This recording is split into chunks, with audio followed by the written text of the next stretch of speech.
Today is December the 22nd. Are we ever told when Jesus is coming? Let's find out together as we look at the book of Daniel.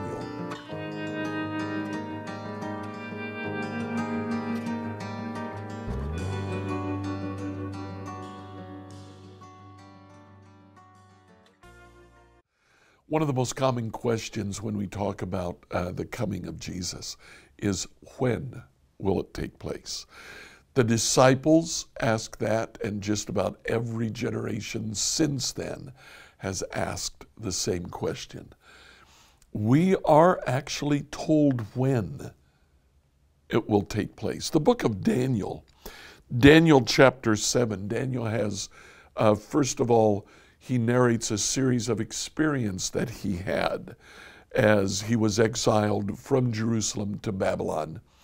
In Babylon, he was taken into the king's court as a counselor, as one of what eventually would be known as Magi.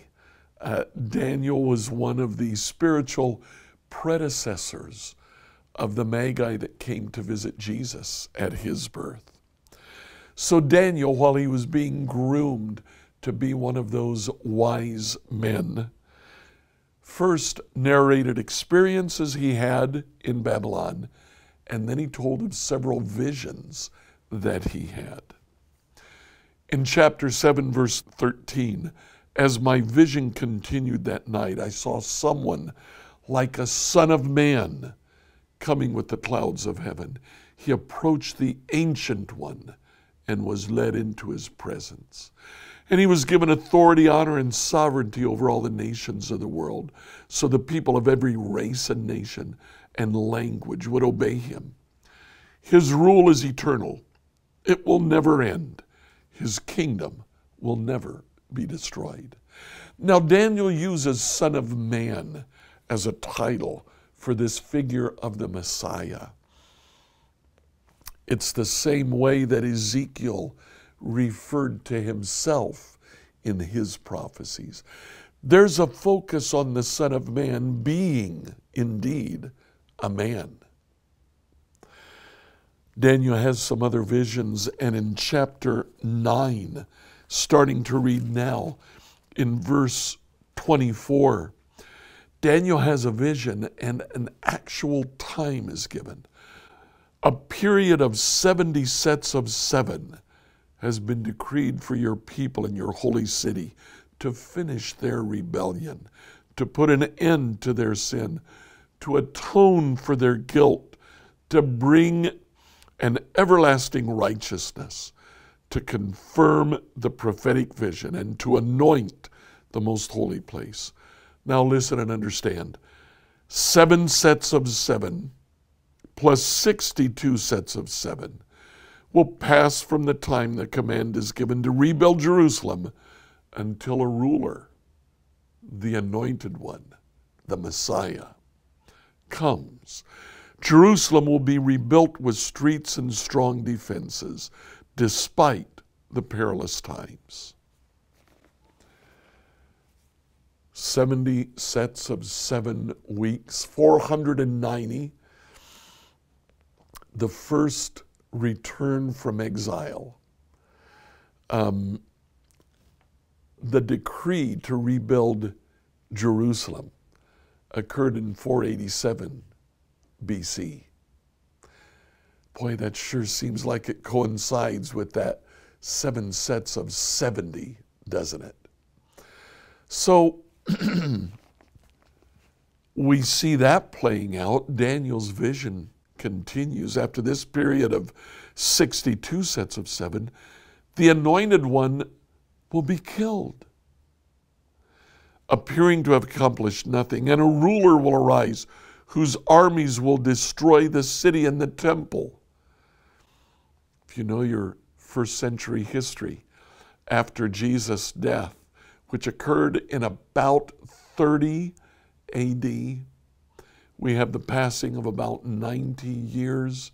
In 132, 100 years later, Jerusalem was destroyed.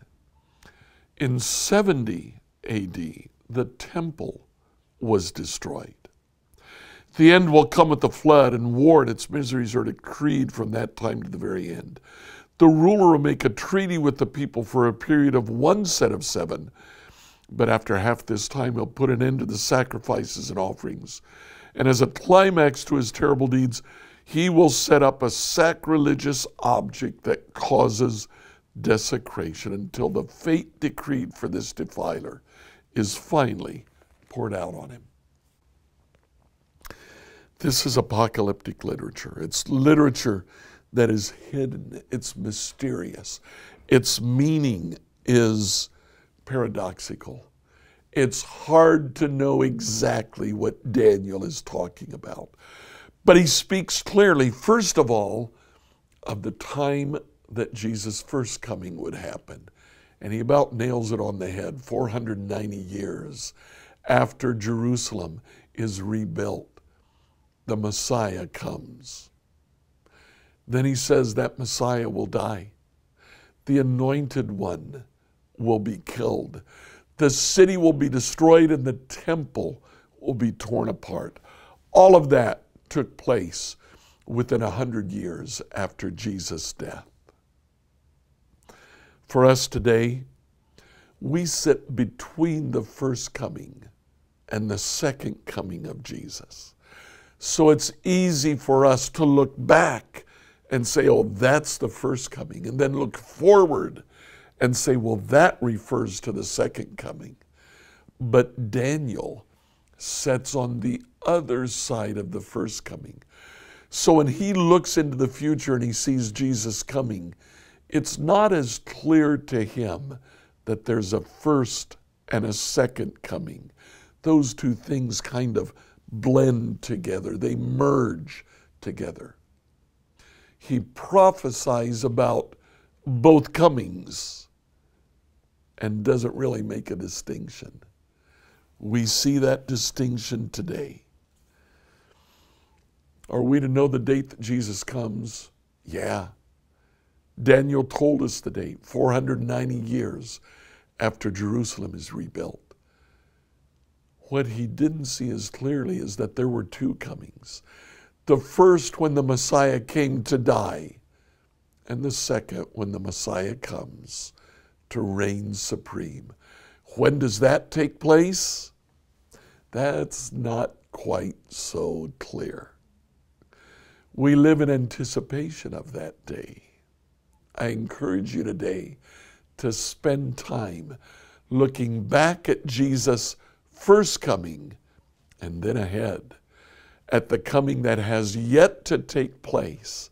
But when it does, it'll be glorious. Like, follow, and subscribe to this podcast on whatever platform you use to listen to it. Tomorrow, we'll ask the question, how specific are the prophecies about Jesus' birth?